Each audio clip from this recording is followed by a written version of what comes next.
Julie Roginski, I want to go to you on this because, of course, he is making the speech at the White House against this backdrop of a lot of finger pointing right now in the Democratic Party. Some who are saying, look, had President Biden not announced, to try to get reelected, and we all know how that transpired later on, perhaps this wouldn't be the situation. And we'll never be able to know, right?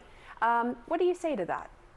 I'm going to speak some hard truths to my friends in the Democratic Party. This is not Joe Biden's fault. It's not Kamala Harris's fault. It's not Barack Obama's fault. It is the fault of the Democratic Party in not knowing how to communicate effectively to voters. We are not the party of common sense, which is what the message that voters sent to us. For a number of reasons. We don't know how to speak to voters. When we address Latino, and language has meaning. When we address Latino voters as Latinx, for instance, because that's the politically correct thing to do. It makes them think that we don't even live on the same planet as they do. When we are too afraid to say that, hey, college kids, if you're trashing a campus at Columbia University because you're unhappy about some sort of policy and you're taking over a university, and you're trashing it and preventing other students from learning, that is unacceptable. But we're so worried about alienating one or another cohort in our coalition that we don't know what to say when normal people look at that and say, wait a second, I send my kids to college so they can learn, not so that they can burn buildings and trash lawns, right? And so on and so forth. When we put pronouns after names and say she, her, as opposed to saying, you know what, if I call you by the wrong pronoun, call me out, I'm sorry, I won't do it again. But stop with the virtue signaling and just speak to people like they're normal. There's nothing I'm going to say to Shermichael that I'm not going to say to you, that I'm not going to say to somebody else. I speak the same language to everybody. But that's not what Democrats do. We constantly try to parse out different ways of speaking to different cohorts because our focus groups or our polling shows that so-and-so appeals to such and such. That's not how normal people think. It's not common sense. And we need to start being the party of common sense again. Joe Biden is not responsible for that. Neither is Kamala Harris. It is a problem that Democrats have had for years. I've been banging the drum on this for, I don't know how, probably 10 years, if not longer on this. We need to get back to being the party of common sense, that people look at us and say, we understand you. We appreciate what you say because you speak our language. And until we do that, we should stop blaming other people for our own mistakes. Just to follow up with you, and Shermichael, I'm going to get to you. What would you say to those who would argue, well, Joe Biden and then Kamala Harris, they were the messengers. They were the top of the ticket. They were responsible for trying to get to those voters and get through to them with the messaging you're talking about. Listen, and again, I have a lot of friends who I'm going to criticize here, and I know them personally, so I apologize from a personal level.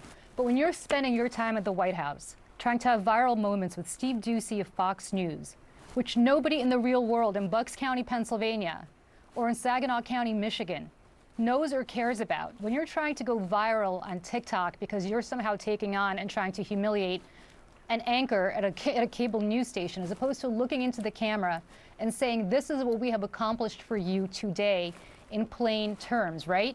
You could look into the camera and say, thanks to our infrastructure bill, Route 212 in Bucks County, Pennsylvania will finally have that pothole filled in Regalsville that you've been complaining about. But that's not what they did. They try to have these weird viral moments constantly where they're trying to take on Doocy at Fox and they think it's hilarious. Nobody knows or cares who Doocy is, and the people who do know him are not voting for us anyway. So the point is, there's a way to talk to people on their own terms about things that they care about. That is a messaging problem the White House has had since day one. I've complained about it since day one. I'm complaining about it now, not to Monday morning quarterback, not to be rude, not to make anybody feel bad, but to say going forward, because I agree with Joe Biden, that was one of the finest speeches I've ever heard anybody give just now. I agree with him. We need to pick ourselves up, look at what went wrong, and change it so we can win again. The first way to do that is to talk to people like they're normal human beings and make them think that we are the party of common sense, not people who are afraid of alienating somebody so that we don't have positions that are clear, concise, and accurate as to where they are. I want to bring you in on this conversation, Shermichael. I want to get your reaction to what we heard from Julie, but also the overall view of what we heard from President Biden, who clearly drew a stark contrast with former President Trump, now President-elect Trump, saying, look, we have to accept the choice this country made, and that there will be a peaceful transfer of power on January 20th. Of course, that is not what the situation was when in 2020 with Trump. So what did you think about what we heard and the importance of what we heard from President Biden? Look, I mean, no one likes to lose elections. I've worked on enough campaigns to understand what that feels like as a strategist, but also for millions of people out there who voted for the vice president because they believed in her, they believed in her policies. I get it, so I certainly don't want to gloat. It's just not a great feeling to lose. But the American people, at least the vast majority of them who voted, did give a mandate not only to the former president, now president-elect, but also to the Republican Party. The President Biden stated his presidency has been historic. He said they accomplished great things, changing lives in rural communities. Well, Donald Trump was able to improve his standing and performance overall in rural communities across the country. He talked about the economy being the strongest, although he did acknowledge that some people are still struggling.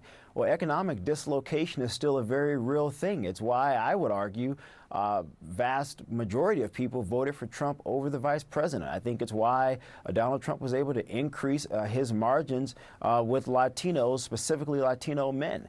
And so I think the Democratic Party is going to have to do what the Republican Party did after Mitt Romney lost to former President Obama. They need to do an introspection, an autopsy report to understand, to many of Julie's points, which I actually do agree with, how do you actually communicate to regular people? Not well-educated individuals, everyday hard-working people, and understand their values, their plight, their concerns.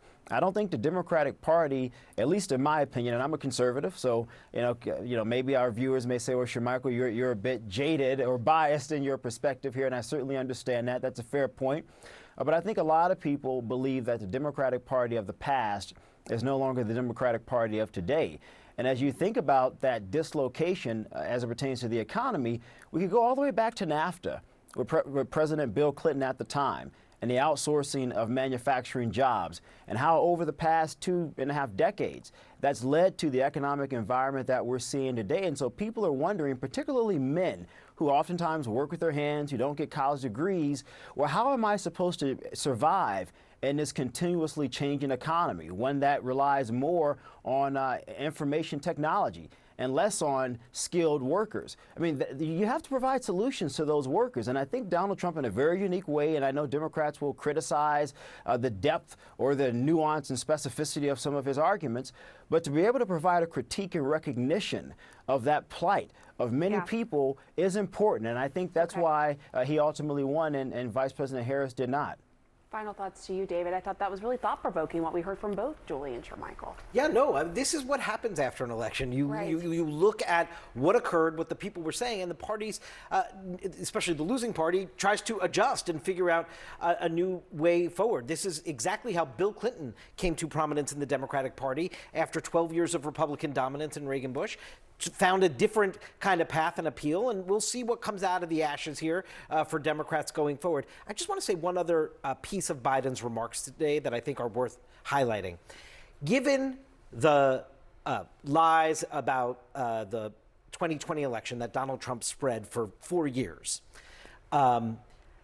Biden took this high-profile opportunity to tout the integrity of American elections, to thank the election workers for conducting this in a free and fair way. And of course, Donald Trump's on the winning side now, and we haven't heard one peep of concern about election integrity since he had this overwhelming victory. But I thought Biden clearly wanted to stress that, not to poke Donald Trump in the eye there, I think, but to actually help future election workers and secretaries of state and people who are fortifying our security around elections, that this worked, thank them for their work, and try to convey to the American people that the American system, as he said, the integrity of the American electoral system, honest, fair, transparent, and can be trusted, win or lose.